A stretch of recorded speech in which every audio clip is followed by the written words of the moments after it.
श्रावण महिना संपला की सगळ्यांना वेध लागतात श्री गणरायांच्या आगमनाचे. गणेशोत्सवाची सुरुवात हरतालिका मातेच्या पूजनाने होते. भाद्रपद शुद्ध तृतीयेला केले जाणारे व्रत म्हणजे हरतालिका व्रत.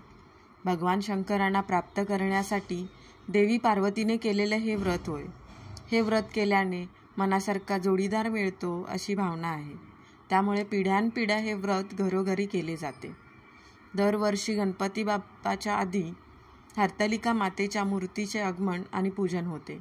हे व्रत निर्जल करावे, त्याची कथा वाचावी आणि तुम्हीही यंदा व्रत करणार असाल तर त्याची कथा मी तुम्हाला इथे सांगते.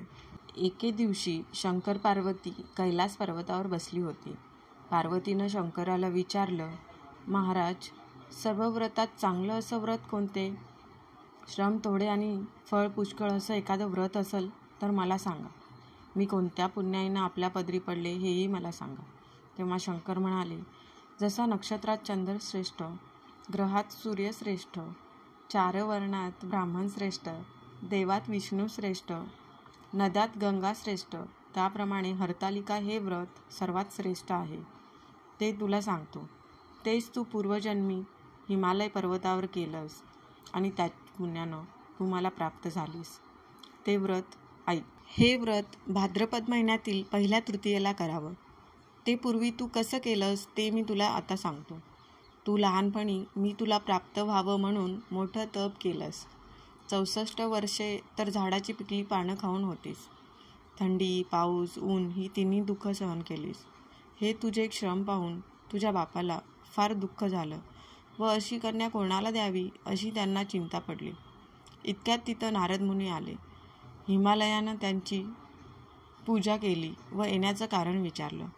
तेव्हा नारद म्हणाले, तुझी कन्या उपवर झाली आहे. ती विष्णूला द्यावी. तो तिचा योग्य नवरा आहे.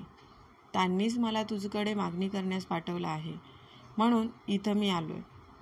हिमालयाला मोठा आनंद झाला. त्याने ही गोष्ट कबूल केली. नंतर नारद तेथून विष्णूकडे गेले. नारद गेल्यावर तुझ्या वडिलांनी ही गोष्ट तुला सांगितली. ती गोष्ट तुला रुचली नाही. तू रागवलीस असं पाहून तुझ्या सखीनं रागवण्याचं कारण विचारलं. तेव्हा तू सांगितलंस, महादेवा वाचून मला दुसरा पती करायचा नाही असा माझा निश्चय आहे. असं असून माझ्या वडिलांनी मला विष्णूला देण्याचं कबूल केलं आहे. ह्याला काय उपाय करावा? मग तुला तुझ्या सखीनं एका घोर अरण्यात नेलं. तिथे गेल्यावर एक नदी दृष्टीस पडली. जवळच एक गुहा आढळली. त्या गुहेत जाऊन तू उपवास केलास.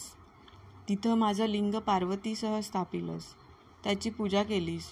तो दिवस भाद्रपद शुद्ध तृतीयेचा होता. रात्री जागरण केलंस. त्या पुण्यानं इथलं माझं आसन हललं.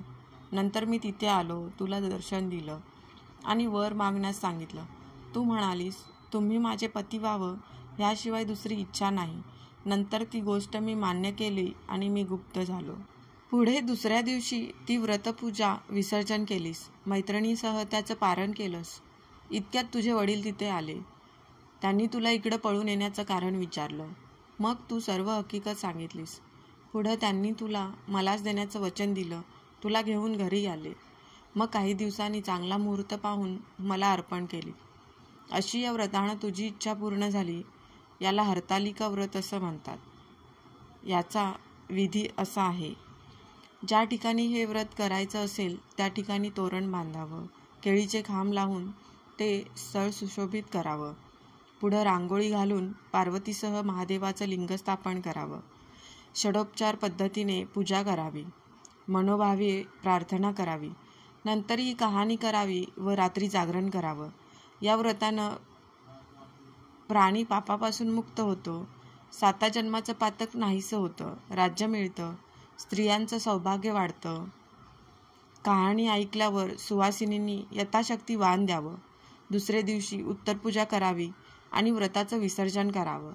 ही 60 उत्तराची कहाणी 5 उत्तरी, देवाब्राह्मणांचे द्वारी, गाईचे गोठी, पिंपळाचे पारी, सफळ संपूर्ण. हरतालिकेचा आनंद तुमच्या आयुष्यात टिकून राहो हीच हरतालिकेचरणी प्रार्थना.